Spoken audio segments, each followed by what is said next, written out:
దమ్ముంటే అసెంబ్లీకి రండి, అభివృద్ధి ఎవరిదో విధ్వంసం ఎవరిదో చర్చిద్దామంటూ సీఎం చంద్రబాబు సవాల్ చేశారు. ఈ ఛాలెంజ్ ను జగన్ స్వీకరిస్తారా? సభకు వెళ్లి అధికార పార్టీని ఇరుకున పెడతారా?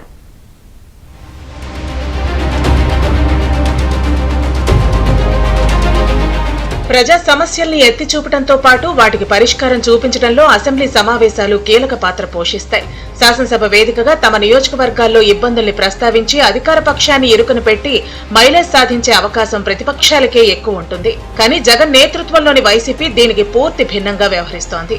ప్రజలు తమకు ప్రతిపక్ష హోదా ఇవ్వకపోయినా స్పీకర్ ఇవ్వాలని మొండిపట్టు పట్టి అసెంబ్లీలో అధికార పార్టీని ప్రశ్నించే అవకాశాన్ని చేజార్చుకుంటోంది. ఇక జగన్ మీడియా సమావేశాలు పెట్టి ప్రభుత్వంపై ఆరోపణలు కురిపించినా జనం పెద్దగా పట్టించుకోవటం లేదు. దాంతో వైసీపీ సోషల్ మీడియాపైనే ఆధారపడింది.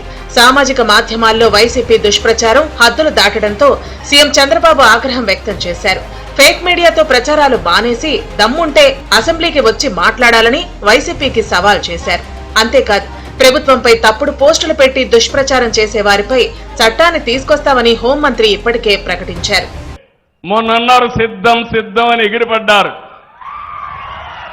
సూటిగా అడుగుతున్న అసెంబ్లీకి సిద్ధమా? 11 మంది ఉన్నారు. అసెంబ్లీకి రండి. ఎవరిది విధ్వంసమో, ఎవరిది అభివృద్ధో, ఎవరికి సంక్షేమ కార్యక్రమాలు చేసే సత్తా ఉందో చర్చించడానికి నేను సిద్ధంగా ఉన్నా. అవాస్తవాలను వాస్తవాలుగా చిత్రీకరించడానికి ఒక దండుపాలెం బ్యాచ్ లాగా కొంతమందిని బయటకు తీసుకొచ్చి ఇదే పనిగా సోషల్ మీడియాలో పోస్టులు పెట్టించి సోషల్ మీడియాలో నోటుకొచ్చినట్టు మాట్లాడించి తిరిగి మహిళల గురించి కించపరిచేటట్టు మాటలు మాట్లాడించి రెచ్చగొట్టే విధంగా మాట్లాడించి ప్రజల్ని మభ్యపెట్టడానికో అభద్రతా భావానికి గురి చేయడానికో గనక ప్రయత్నం చేస్తే డెఫినెట్గా లీగల్గా మేము యాక్షన్ తీసుకుంటాం. ఇటువంటి సోషల్ మీడియా పోస్టుల మీద ఒక ఫ్యాక్ట్ ఫైండింగ్ కమిటీ కూడా మేము ఏర్పాటు చేసుకుంటాం. దాంతో భాగంగా వాళ్ళు ఇచ్చిన నివేదికల ఆధారంగా డెఫినెట్గా ఒక చట్టాన్ని కూడా తీసుకొచ్చి సోషల్ మీడియాలో అవాస్తవాలను వాస్తవాలుగా చిత్రీకరించడం ప్రయత్నించే ప్రతి ఒక్కరి మీద కూడా లీగల్గా చర్యలుంటాయి. త్వరలోనే అసెంబ్లీ వర్షాకాల సమావేశాలు ప్రారంభం కానున్నాయి. ఈ సెషన్ కు అయినా హాజరు కావాలా వద్దా అని వైసీపీ మల్లగుల్లాలు పడుతోంది. తమ సమస్యలపై అసెంబ్లీలో ఎందుకు మాట్లాడటం లేదని వైసీపీ ఎమ్మెల్యేల్ని జనం నిలదీస్తున్నారు.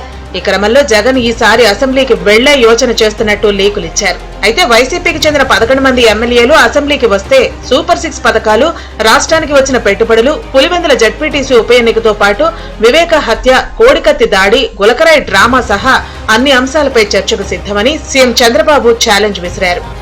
రాష్ట్రంలో పెట్టుబడులు, కడాన నిన్న జరిగిన పులివెందుల ఎన్నిక కూడా, ఒంటిమిట్ట ఎన్నిక, ఇక్కడ జరిగిన ఎన్నికను గురించి మాట్లాడడానికి సిద్ధం. అంతేకాదు బాబాయ్ గొడ్డలు వేటు కూడా చర్చించడానికి మనం సిద్ధంగా ఉన్నాం. ఇంకో పక్క ఒక దళిత లీడర్ని, డ్రైవర్ని డోర్ డెలివరీ చేసేదాన్ని కూడా మాట్లాడడానికి సిద్ధంగా ఉన్నాం. ఏడాదిన్నరగా అసెంబ్లీకి దూరంగా ఉన్న వైసీపీని సీఎం చంద్రబాబు సవాల్ ఇరకాటంలో పడేసింది. సభకు వెళ్లకపోతే సవాల్ స్వీకరించే ధైర్యం లేదని ప్రచారం చేస్తారని ఆ పార్టీ నేతలే అంటున్నారు. అలాగని అసెంబ్లీకి వెళితే టీడీపీ, జనసేన, బీజేపీ మూకుమ్మడిగా అన్ని అంశాలపైన నిలదీస్తే వైసీపీ తట్టుకోవటం కష్టమే. ఇప్పుడు కూడా బుద్ధి తెచ్చుకోకుండా చంద్రబాబు నాయుడు గారి మీద అబద్ధపు మాటలు చెప్పి పేరున్నానేమో చంద్రబాబు గారు చుక్కలు చూపిస్తానంటాడు. సజ్జల రామకృష్ణారెడ్డి 11 సీట్లతో ప్రతిపక్ష హోదా అడుగుతాడు.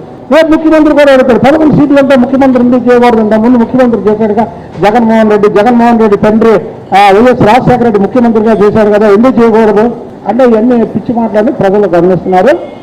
మరోవైపు సూపర్ 6 పథకాలు ఒక్కొక్కటిగా అమలు కావటం ప్రభుత్వానికి అడ్వాంటేజ్ గా మారింది. మొత్తానికి వైసీపీ పరిస్థితి ముందు నుయ్యి వెనక గొయ్యిలా తయారైంది. సీఎం చంద్రబాబు సవాల్ నుంచి ఎలా బయటపడాలా అని ఆ పార్టీ నేతలు తల పట్టుకుంటున్నారు.